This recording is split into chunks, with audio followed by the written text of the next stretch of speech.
औज़ुबिल्लाहिमिनश्शैतानिर्रजीम बिस्मिल्लाहिर्रहमानिर्रहीम रब्बि इश्रह ली सदरी व यस्सिर ली अमरी वहलुल उक़दतम मिन लिसानी यफ़क़हू क़ौली या रब्बी यस्सिर व ला तुअस्सिर व तम्मिम बिल खैर।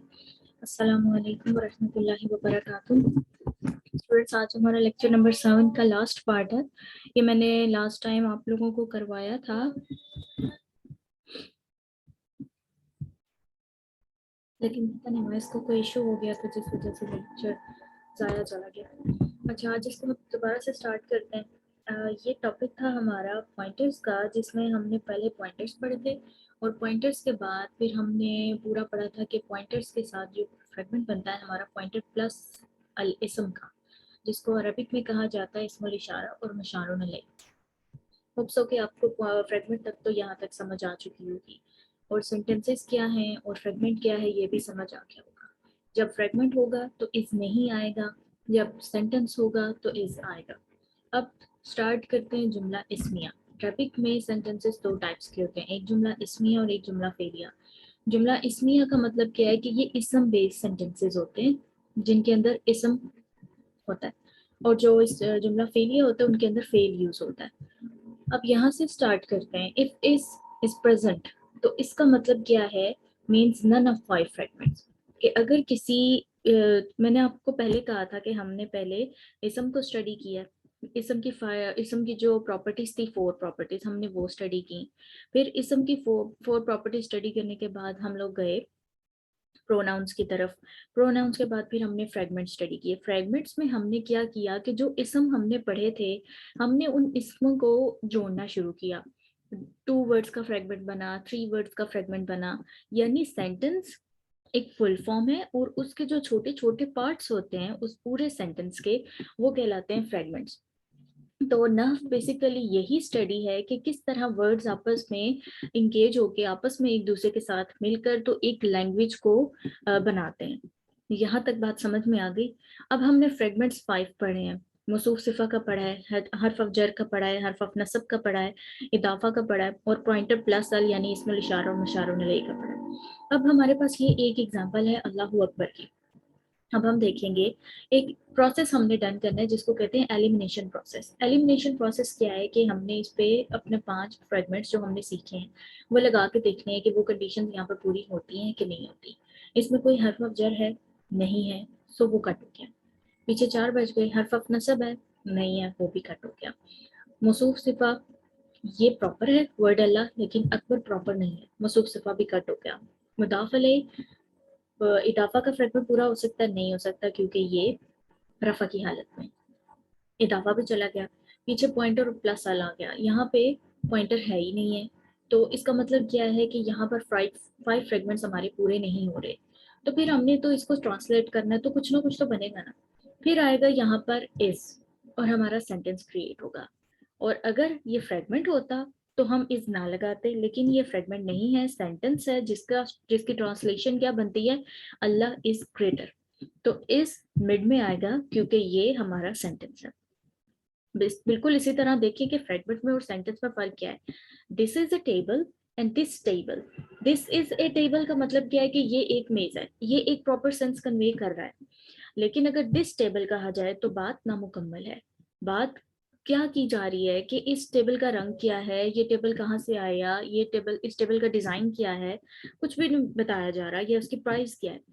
दिस इज ए टेबल में मुकम्मल सेंस कन्वे कर दी गई कि ये एक टेबल है, लेकिन दिस टेबल में आगे क्या बात होनी है हमें उसके बारे में इल्म नहीं है।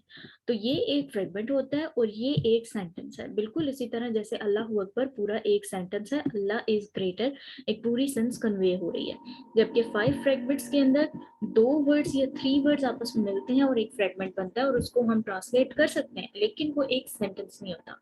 आपस में जब फ्रेगमेंट्स मिलते हैं, वर्ड्स मिलते हैं, तो फिर हमारा एक पूरा सेंटेंस क्रिएट हो जाता है।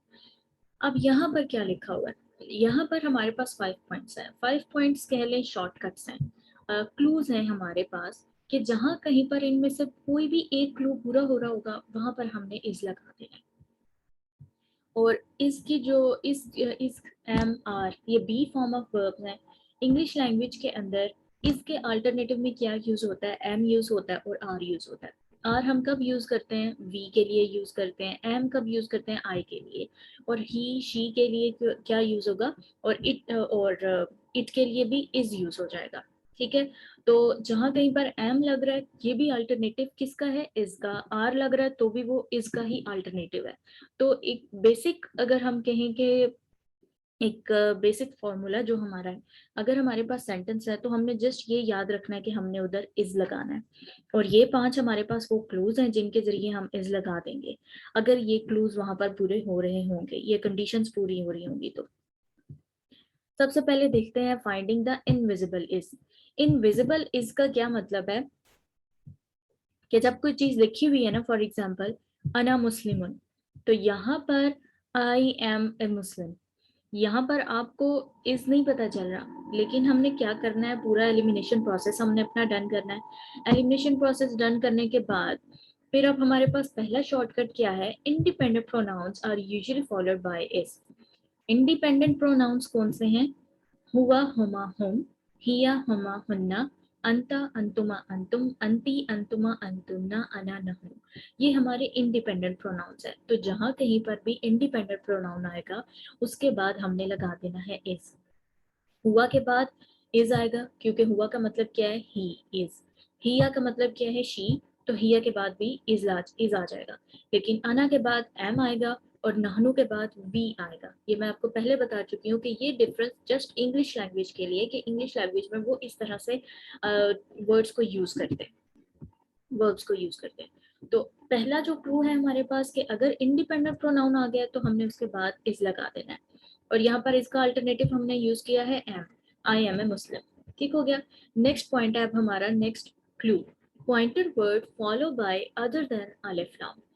ये तो हमने लास्ट फ्रेगमेंट करते हुए भी सीखा है कि अगर हमारे पास पॉइंटर है और उसके बाद आने वाला इसम, उसके स्टार्ट में अलिफ लाम नहीं है, जैसे कि अगर यहाँ पे होता हाजा अल बैत, हाजा अल बैतु, तो इसको हम क्या करते, दिस हाउस इसकी ट्रांसलेशन होती, लेकिन इधर अलिफ लाम नहीं है तो हम क्या करेंगे, दिस इज ए हाउस।